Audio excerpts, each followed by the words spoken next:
Birmingham for Williamson under 10. And again, I said this in the post-match Wickham video that I'd like to see more from Williamson. Yeah. I'd like to see him get back to that player we know he can be.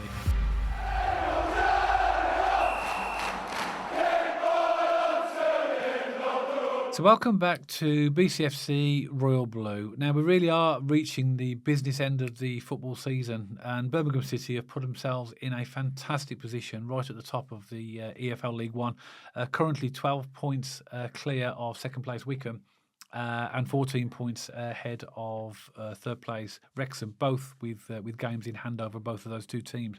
Another tough fixture comes up just on the back of a fantastic win against the Wickham Wanderers, and that's on Tuesday when Birmingham City travel to the Toughsheet Stadium to take on Bolton Wanderers. Now, Bolton are a team that we know fairly well over the years, and it'll be interesting to see what happens in this game. So, in this podcast, myself and Matt are going to preview the game, give our thoughts on Bolton, and maybe give you some thoughts on what we think will be the starting lineup. So, strange one, this, Matt, in as much as with our injuries, it's almost like it's going to be sort of a patched-up team going to Bolton. What's your thoughts on that? Yeah, it is. And you mentioned then the name of their stadium. What's it called? The Toughsheet. It'll always be the Reebok to me. Yeah. You know, I grew up in that Premier League era. I think they called it the Barclays. You know, that kind of era of the Premier League. I'm older than you. I remember the old stadium, Burden Park. Burden Park, okay. Yeah. Because the Bolton for me, Dad, was like, you know, remember JJ Kocher? And, the Premier League days. That was kind of the Bolton I remember. Yuri Djorkaeff. Yeah. And Nicholas Nelka was in there. Was it Ivan Campo? Ivan Campo, yeah. Absolutely. Oh, they've got a great history, Bolton. And, they're a big team. They're a big team, Bolton. But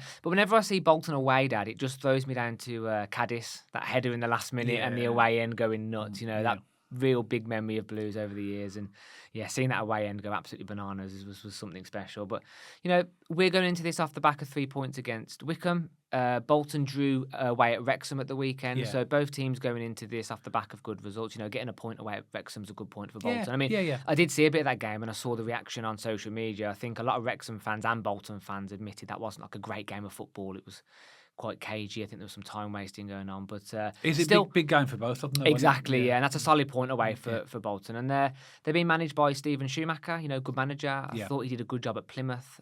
It didn't quite work for him at Stoke, did it, Dad? Never does. No. Never works out for anybody except poor old Mark Robbins. Robbins is there now, isn't he? And he's not having a great time there. But good manager. You know, he knows what he's doing. He knows this league as well, Schumacher. So Bolton are a team who are in 7th. I think they're on 54 points. And it's that time of season, Dad. We've spoke about this a few times. You know, the teams in and around the playoffs will want to make a push for the automatics. The ones in the mid-table and above want the playoffs, and then you've also got teams scrapping for survival, haven't you? So you do throw up some odd results this time of year because everyone's got that battling head on. But coming back to your initial point, Dad, I think my only concern from a Blues perspective is the tired legs and the injury list getting a little bit higher now, isn't it? Yeah, that's on my mind as well. I'm sure on Blues fans as well. You know, we've been playing a pretty much unchanged team apart from where we've had to fill people in for injuries. So the players that have been playing on a regular basis have played a lot of games in a short period of time. As I'm sure that will be argument for Bolton and their players as well. So it's a double-edged sword, really, isn't it? But you know, Steven Schumacher has came in and solidified them. You know, he's made them into a much more competitive team, much more solid. It's going to be a tough game for us. This is probably our toughest fixture left, I think. They have been playing under Ian Evatt. I think Steven Schumacher started playing also a 3-4-2-1. In their game that they played, I think it was against Orient. Leighton, which they won 2-1, which is before the Wrexham game. They played a 4-5-1. So they have got the ability to change formations. Their current form is in the last 10 they've won 5, drawn 2 and lost 3. And not bad form. It's good form. Good form, it's good form. I mean, it's playoff form. And we've won 8 and drawn 2, as we know, of our last 10. So both teams in decent form. And I think because they got home advantage, this is why this makes it particularly tough for us. I mean, to be honest with you, Bolton away has never been an easy fixture. No, it hasn't. We've got a good record against Bolton, but it's never been easy. You know, they're I see them very much like Birmingham in terms of their fan base is like, you know, very traditional. They expect their fan base expects their team to fight for everything, just hard like work. ours as well. So there's some similarities in the two fan bases as well. So this is not going to be easy for us. And also, Dad, just to remind fans, we won the first game this season against them at St.Andrews 2-0. But you know, just coming back to Bolton, Schumacher, you know, I remember Plymouth, Dad, when Rooney got the Plymouth job, and we were all saying to Plymouth fans, you know, be wary. Rooney plays this very high press, aggressive style of attacking play. And a lot of Plymouth fans come back and say, well, actually, that's how Schumacher got a lot of success at Plymouth. So he likes the aggressive high line, quite aggressive forward play going at you. So it's interesting doing the research for Bolton, Dad, because it's kind of like an amalgamation of Everett's legacy and then Schumacher coming in and putting his own stamp on, isn't it? And we always seem to play teams when they get a new manager. It seems to be a Blues thing, don't it? Like, I mean, he's actually been in the job for a few weeks now, but usually we get the new manager bounce the week after they've been announced, don't we, at Blues? But we have once this season, which was Shrewsbury. We know what happened. We know what happened And that was clearly was a bit of a manager bounce there. But, they're not a bad side, Bolton. I've seen a decent amount of them this season. They are quite aggressive going forward. They do play wide as well, quite pacey. They do like to play. They use the word tiki-taka football, they do like to build up as well and hold possession, but they do have some weaknesses as well. I mean, I've seen some games there where they just can't hit a barn door, and just really struggle to finish, and real clumsiness at the back as well. So they do have moments in games where they have problems both sides of the pitch, but overall, actually, they're a pretty solid team. They will try and control this game, but as we know, Blues, Dad, we do control possession, we do go at teams, and we do have a significantly high press with energy, so I think they're going to struggle to do that. But I think they're going to have a go because they're the home team, aren't they? They have to anyway, Matt, because they're pushing for the playoffs as well, so every game for them is a game they need to try and pick points. But isn't that a difficult balance for Schumacher to pick, because he's going to want to come at us being the home team pushing for the playoffs, but if he pushes against us too aggressively, we will score goals. Because we've seen against the more aggressive teams in this league, we do quite well, don't we? So it is a wary tactic for Schumacher. He wants to be so aggressive. I think we will score some goals then. But it's interesting to see how they set up. Yeah, it will be. I mean, they're in good form. They're fourth currently in the League One form table, behind ourselves, who are top, Charlton and Stockport, and then we got Bolton in fourth place. In the home table, they are eighth, so they've got the eighth best home record in terms of they've accumulated 30 points at home out of 17 games. Nice. So there's only 7 teams above that as well. And in fact, their away record is very similar as well. They're in the same position in 8th place, but they've got 23 points. So they're a good home team. They score lots of goals as well. They're the third highest goal scorers in the division. They scored only two less than us. So they've scored 52 goals. We've scored 54. But defensively, they're right down. They have. I think Schumacher's done a little bit about that, or trying to tighten them up, but they're well down into round about 17th or 18th. Well, they kept a clean sheet against Wrexham on the weekend. They did, but they've conceded 50 goals, so they are right down there. But so you look at look at some of their results as well. Clearly, they drew 0-0 with Wrexham, which is a good result. But they won the 3 games before that. But listen to these results. So prior to Wrexham, they beat Leyton Orient 2-1, which is a good result because Leyton Orient are a good side. They won 3-2 away at Shrewsbury, and then they won 4-3 at home to Crawley. That's hilarious, isn't it? And then prior to that, they lost to Reading. They've 3-1. They beat Northampton. So in their last 2, 4, 6, 7 games, they've won 5, drawn 1, and lost 1, and scored lots of goals in that, but also conceded goals. Yeah.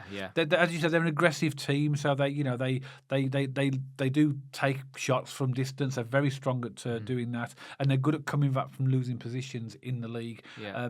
I think teams when we've gone in the lead have struggled to get back into the game, but against other teams, they clearly have an ability to get back into the games. They like the through ball as well. So when they do, I think this is where they'll try and catch us. The through ball, we'll have to keep those doors closed as well. And they do like a lot of teams. They like attacking down the wings. They are, and they're good down the wings. Dad, I've seen a couple of their goals come through the wings this season, and they are dangerous. Down the wings, definitely. I mean, we've seen a couple of teams try to pull us wide, haven't we, Dad? Yeah. And I'm not saying teams get success against us that way, but it is a good technique, isn't it, to spread a team as wide as you can and try and go down the flanks. Yeah. They've got good players as well. We know that they sold Dean Charles to Huddersfield. Not Huddersfield, to it was Huddersfield, wasn't it? Yes, it was. And I always rated him. Every time I've seen him play when he's been in the Bolton shirt, he looks good, aggressive, physical. It's not working out for him quite at the moment. That's Huddersfield, but that's a loss for them. They got to nearly 900k for him. Aaron Morley went to Wickham, central midfielder. He's back now, though. Is he? He was, yeah. So he went on loan to Wickham. We spoke about this in the Wickham video, Dad. He went on loan to Wickham, and then they recalled him in January. Yeah. He's a good player, he is. Yeah, he's a good player as well. But they have spent a bit of money. Their biggest expense, they bought in a left back. I can't remember. I think it's from one of the overseas leagues. Sabonic's Sean. They paid nearly $1 million for him, 950 grand for him. but they're a team that have always got decent players in their team. They're good, solid players, aren't they? And I think they were doing all right under Ian Evatt, but I think they lost their way in terms of, they were losing games that they should have been winning, and they just didn't really sort of have any major identity, which I think what the Bolton fans were saying. Now, they brought in Schumacher. We know from his previous history, particularly at Plymouth, what he'll do for them. He solidifies teams, doesn't he? He does. We played Stoke City last season when Schumacher was just appointed, or had been not long, when we had Tony Mowbray in charge, and they were aggressive. We beat them 2-1 at Stoke, but they really, second half, they pounded us. We also played them 3 weeks prior to that on Boxing Day, and they ruined our Boxing Day. Remember that, when Rooney was in charge, and they beat us 3-1. And that was, again, very aggressive. They come at us really quick. They've shifted the ball fast. I remember watching that game thinking, my word, we're rubbish, Blues, under Rooney. But I did think they are playing some pretty good football. But there's a balance there, isn't it, of how well you're letting them play football as well. But you're right, Dad, because we were like sweating, weren't we, that last 10 minutes in the second half at Stoke. When Bakuna scored that free kick, we were like, oh my word, they're going to score again here, just from the pure relentlessness and pressure they were putting on us. But that was Schumacher. That was very, very... Stoke, we beat them, but they were impressive, and the way that he got them battling, and I think that's what he's going to expect from his Bolton team here. And the thing is, he's got players in there that can do that as well. So I can say this is going to be a tough game for us. We've got to factor in our injuries as well, and see where it takes us. They've obviously gone in for the playoffs as things stand, but they've still got to play us at home. They've still got to play Wickham at home, and they've still got to play Stockport at home. And they haven't got a great record against the top six. In fact, the only team they've beaten in the top six so far is Huddersfield away, 1-0. Okay. They've lost every game apart from draws against Wickham 0-0 away, and obviously Wrexham 0-0 at home. They've lost away to us, they've lost away to Wrexham, they've lost away to Stockport, they lost at home to Huddersfield 4-0, they lost home and away to Charlton. So their record's not great against the top six. And last season, Dad, they were in the playoff final, remember? So they are experienced at this level. I think they are a team in the. They will get promoted in the next couple of years, let's say, once I think Schumacher sort of settles down a bit and they get maybe a few transfers in the summer. Me personally, I don't think it's going to quite happen for them this season, especially after the track record you just mentioned against the top sort of six. And if they do get there, what does that record say for their chances moving forward into the playoffs? I don't think they're quite there yet, if I'm just going to be honest. But they kind of remind me, and by the way, I'm not saying they're like these teams in terms of quality. I think they are a little bit ahead of these teams. But, when you think of Bolton, Dad, Peterborough comes to mind, Blackpool comes to mind, these sorts of teams that have no problem scoring goals, but they do have a problem keeping the ball out of the net. They do leak goals, and you often see, don't you, 4-3, 3-2, these massively big scoring games where it's just as much either side. But I think they do have that resilience about them, because even though it's 2-2, 3-3, 4-3, 4-2, they're usually on the winning end of that score.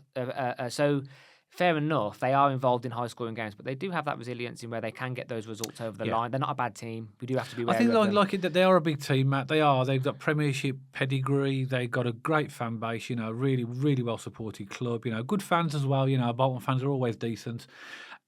But they need investment, and that's where their issue is. We've talked about their defence. If they want to progress, they know that they're going to have to spend some money on this team, and it depends on. I don't know what their finances are like. I mean, they haven't got the owners that we've got. Obviously, nobody has, but they need to spend and invest money in that team. What are they doing with the Dion Charles money? Are they going to spend that? But they need to clearly sort out their defence, and if they add a few players to that team, they can be very competitive next season. I think you're right. I think they could make a push for the playoffs, because they're in the mix. But even if they get to the playoffs, are they going to have enough to get over with the other teams that are in there? So overall, good. So I think for us, it's going to be another battle. So do you want to get on to what we think the Blues team will be? Well, yeah, I'm smiling because this is so difficult now. I mean, actually, is it though? Because it's difficult in the context of difficult decisions because people are on the table. Actually, I think our starting 11 is pretty much forced at this point. But let's talk it through anyway and see where we're going to go with it. Obviously, we got to factor in the potential injuries that we had against Wickham. So let's start off with the back. Shall I do the back line first, or do you want to do the back line? I don't mind. I'll go back line, just to keep the consistency with the usual games, and then maybe we'll flip it on the next one. But I've gone for Bailey Peacock Farrell in goal, Dad. Yeah, because we think Allsop will be. If Allsop's injured. If he's not, of course, we think Allsop will be playing. If he has to be on a crutch, get Allsop in goal, just bandage him up and send him out there. I'm saying he's tongue in cheek, but I agree with you. I think it will be Bailey Peacock. Yeah, exactly. Because they're not going to want to rush him back as well, Dad. We've got the rest of the season to go. We don't want to push any players past anything. So Bailey Peacock fouled in goal. I think I've gone for Cochrane left back again. Clara and Davies in the centre backs, and I've gone for Bielek at the right back to cover in for Laird. So have I. I think Laird is he had a bit of a twinge, didn't he, at the end? Probably they'll probably try and be cautious with him. I've gone for Bielek as well. I mean, let's be fair to Bielek. He's played in that position. He was great in that position against Exeter Stockport. I remember completely nullified Louis Barry when he played for them. He won't give us the pace and aggression that Laird does, but he's solid.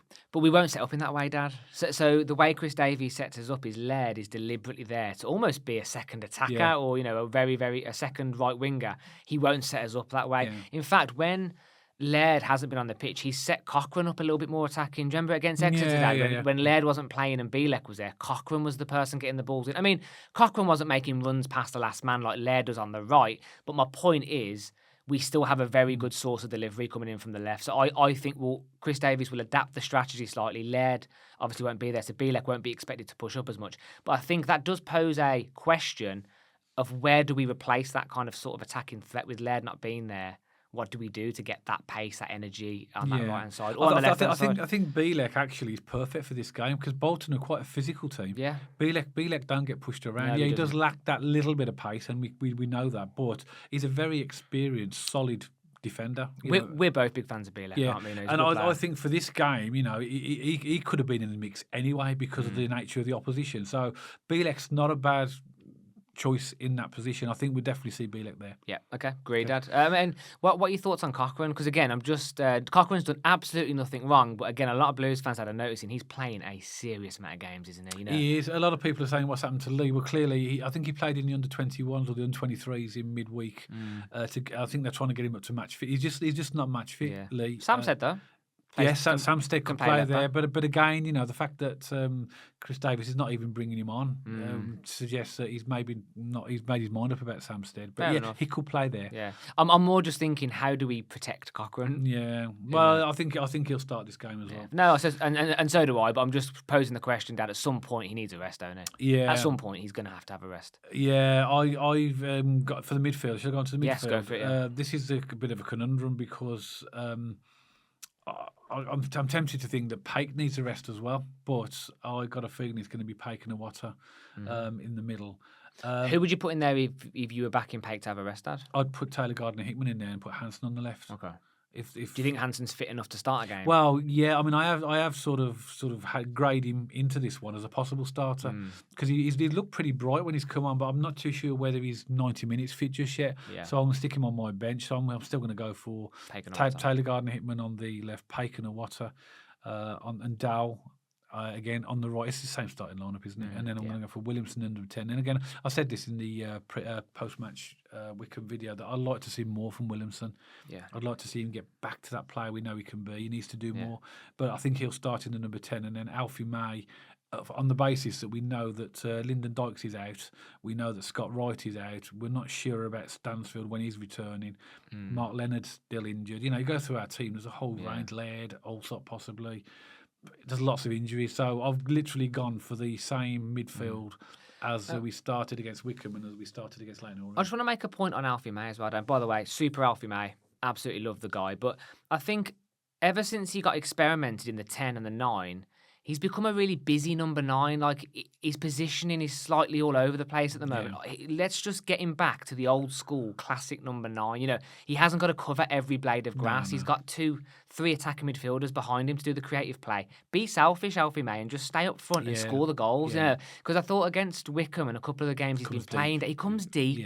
It isn't as effective. And then when we do get the ball in the box, no one's there. Yeah. And I think Alfie May's heart's in the right place. He wants to get involved. He wants to build the play. He's not doing necessarily anything wrong.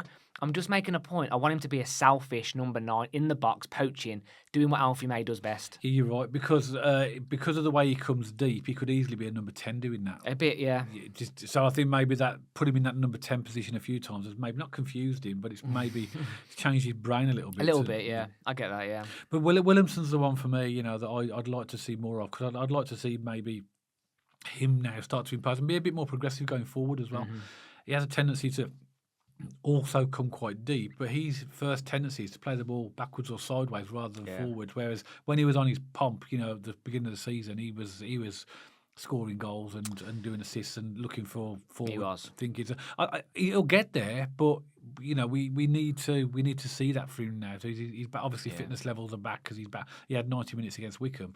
But he needs to be more effective in games. He seems like he's lacking a bit of confidence to me, Dad, because his height. What is he, about 6'3"? He's massive, 6'4".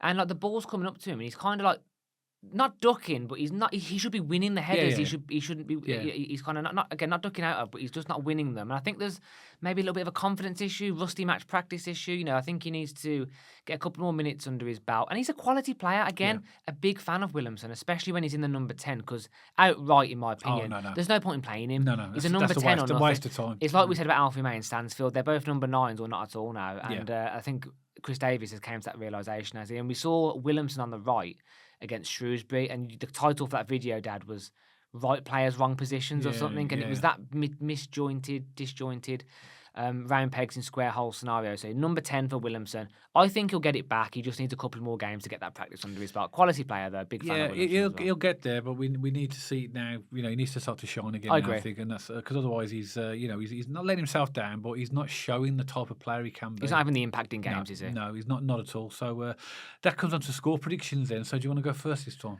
Yeah, so, I mean, if I say 2-0 again, I know the Blues fans are going to go, what? I don't know if he's just going to pick 2-0 every week. I've actually gone for a little bit different because it's Bolton. I think this is going to be quite fast-paced. It's going to be quite energetic. I think they're going to come at us semi-aggressively, which is going to lead some gaps at the back. But being the home team and knowing they can score with our tired legs, I think they will score as well. I think we will win this game, Dad. I've gone for Bolton Wanderers 1, Birmingham City 3.